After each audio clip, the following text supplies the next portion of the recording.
Father of Trump gunman called police about son before attack. The father of the gunman who tried to assassinate Donald Trump called police before the Saturday shooting because he was concerned about his son, according to media reports. The call is one of a number of red flags revealed in recent days that law enforcement was notified about before gunshots rang out at Trump's Pennsylvania rally on Saturday.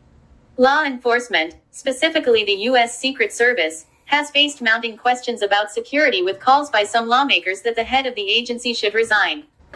Matthew Crook's father called police because he was worried about his son and his whereabouts, a law enforcement source told the BBC's news partner CBS. It's unclear when the call was made, but it was before the shooting. It is unclear what his father told police.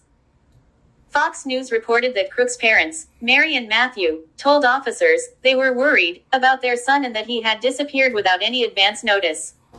His parents are both cooperating in the investigation, the FBI has said. Law enforcement sources have told U.S. media that the gunman had conducted online searches into a major depressive disorder in the Democratic National Convention scheduled for August.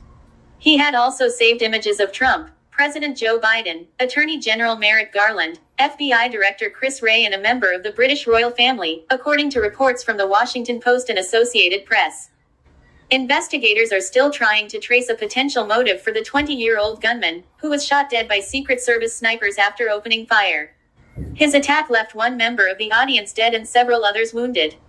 The preliminary investigation has found that Crooks climbed onto the roof of a nearby building outside the rally by climbing onto an air conditioning unit. The units were located next to the building, the unnamed official told CBS. Witness says he saw gunman on roof near Trump rally. Trump gunman flagged by Secret Service 20 minutes before shooting. A counter-sniper flagged a suspicious man using a rangefinder to the U.S. Secret Service some 20 minutes before the attack started, according to members of Congress briefed by law enforcement this week. A rangefinder is an instrument that can be used to help measure the distance to a target. Local police initially spotted the gunman, who was acting strangely and had a backpack, about an hour before the shooting. They lost him in the crowd, but he was spotted again by the sniper. Officers were alerted by radio about a suspicious person and searched the area where Crooks had perched his rifle on a rooftop.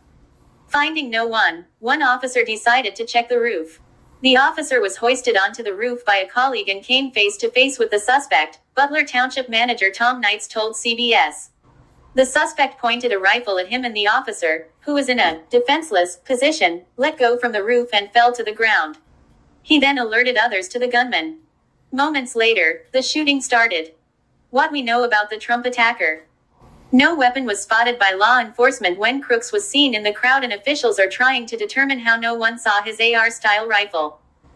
Investigators are examining various theories, including that he had stashed it earlier in the day near the air conditioning units or that he was somehow able to smuggle it inside his backpack. Retracing his footsteps in the hours before the attack will be key to understanding how the shooting unfolded, officials say. Officials told CBS that the semi-automatic rifle he used had been legally purchased by Crook's father in 2013. When the gunman was found, he was carrying a remote detonator and his car contained explosives, law enforcement sources have told U.S. media. It continues to remain unclear what motivated the attack, and whether any political ideology is to blame. Around 1711. Local officers spot Crooks and notify other law enforcement but then lose track of him, according to briefings between police and lawmakers. 1745.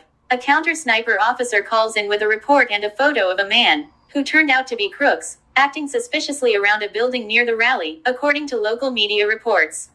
1752. U.S. Secret Service become aware of a suspicious person with a rangefinder on the ground, according to sources familiar with the briefing to lawmakers. 1803. Trump begins speaking at the rally. Around 1809. Rally goers spot Crooks on the roof and attempt to tell law enforcement. 1811. Crooks opens fire. He is fatally shot by Secret Service counter-snipers 26 seconds later. As you leave the page, don't forget to hit the like bell and subscribe to the channel if you haven't done so as yet.